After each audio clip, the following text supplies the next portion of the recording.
ગોંડલ તાલુકા રીબડા ગામે હોટલનો વહીવટી તંત્ર દ્વારા વહેલી સવારે ડિમોલેશન પ્રક્રિયા હાથ ધરાઈ। ગેરકાયદેસર કરાયેલ દબાણ અંગે તંત્ર દ્વારા અપાયેલ 3 માસ પહેલાની નોટિસની તંત્ર દ્વારા અમલવારી કરી ડિમોલેશનની કાર્યવાહી હાથ ધરી હતી। મામલતદાર પોલીસ સ્ટાફની ઉપસ્થિતિમાં રીબડા ચોકડે ડિમોલેશન હાથ ધરાયું। ગોંડલ તાલુકાના રીબડા ગામે ડિમોલેશન દરમિયાન તાલુકા પોલીસ મામલતદાર સહિતનો સ્ટાફ ખડેપગે રહ્યો હતો। રીબડાના જેતપાલસિંહ પ્રકાશસિંહ જાડેજાની બાપા સીતારામ ચા અને પાનની હોટલનું ડિમોલેશન કરી 200 ચોરસ મીટર જગ્યા ખુલ્લી કરાઈ।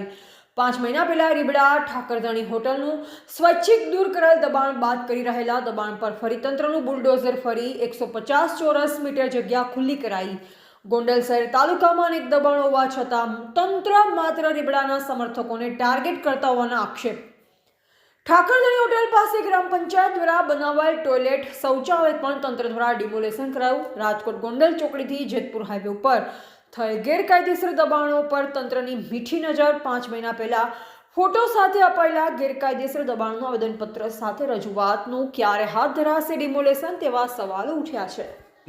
આથી 6 મહિના પહેલાં અમે સ્વેચ્છાએ રીતે ખાલી કરેલ હોટલ અને તંત્રએ અત્યારે ટીકી અને મીઠી નજર રાખીને આ તંત્રએ બુલડોઝર ફેરવેલું છે। તંત્રએ કોઈ જાણ કરેલી નથી। રાતે સવારના 5 વાગ્યાનું ડિમોલેશન ચાલુ છે, નથી બીજી વસ્તુ કાંઈ અમારે અત્યારે અહીંયા હયાત, અને અમે અમારી રીતે સ્વેચ્છાએ ખાલી કરેલું છતાંય આ લોકોએ કોઈની મીઠી નજર હેઠળ આ તંત્રએ બુલડોઝર ફેરવેલું છે। આ પહેલાં પણ અમે એવું આવેદનપત્ર આપેલું જેથી 6 મહિના પહેલાં કે ગૌચર 82 ગામડામાં ગૌચર એટલી દબાવેલી છે, હોટલો ઓફિસો રોડ ઉપર ટ્રાન્સપોર્ટ એ જગ્યાએ તંત્રને ક્યાંય દેખાતું નથી। એને Ribda only for Ribda target કેમ કરવામાં આવે છે? અમુક એવા તત્વો હશે એના દ્વારા રીબડા ટાર્ગેટ કરવામાં આવે છે જેને રીબડા વારંવાર નડે છે। ગ્રામજનો તો રીબડા તો પરિવાર એક સાથે 82 ગામડા સાથે પરિવાર જોડાયેલો છે, અને આ લોકો રીબડાને જ કેમ ટાર્ગેટ કરે છે એ એક સમજાતું નથી। મારું નામ જયપાલસિંહ પ્રકાશસિંહ જાડેજા, રીબડા રહેવાસી। દબાણ અમે અમારી હાથે સ્વેચ્છી કરી નાખ્યું હતું 3 મહિના પહેલાં, છતાંય અત્યારે સવારે 5 વાગે આવી અને જેસીબી ફેરવી દીધું।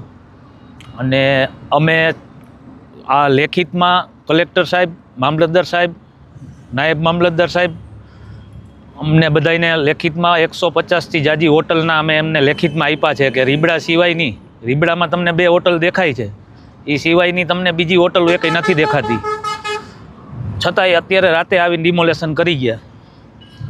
અને અમે સંસદમાં પણ ભાજપ સાથે છીએ, તાલુકામાં પણ ભાજપ સાથે છીએ, રીબડા ગ્રામ પંચાયત આખી ભાજપ સાથે છીએ। બધાય રીબડાના બધા ટોટલી બધા ગ્રામ પંચાયતના કે ગામના ગામજનો બધા ભાજપ સાથે। મામલતદાર સાહેબે અમને નોટિસ આપી હતી 3 મહિના પહેલાં, અમને ખાલી કરવાનું કીધું, પણ ખાલી રીબડા એક જ કેમ, બાકી એકેય કાંઈ દેખાતી નથી। ઓફિસો છે, હોટલો છે, અહીંથી વીરપુર સુધીમાં બધી કોઈ વસ્તુ નથી દેખાતી, ખાલી રીબડા જ દેખાય છે।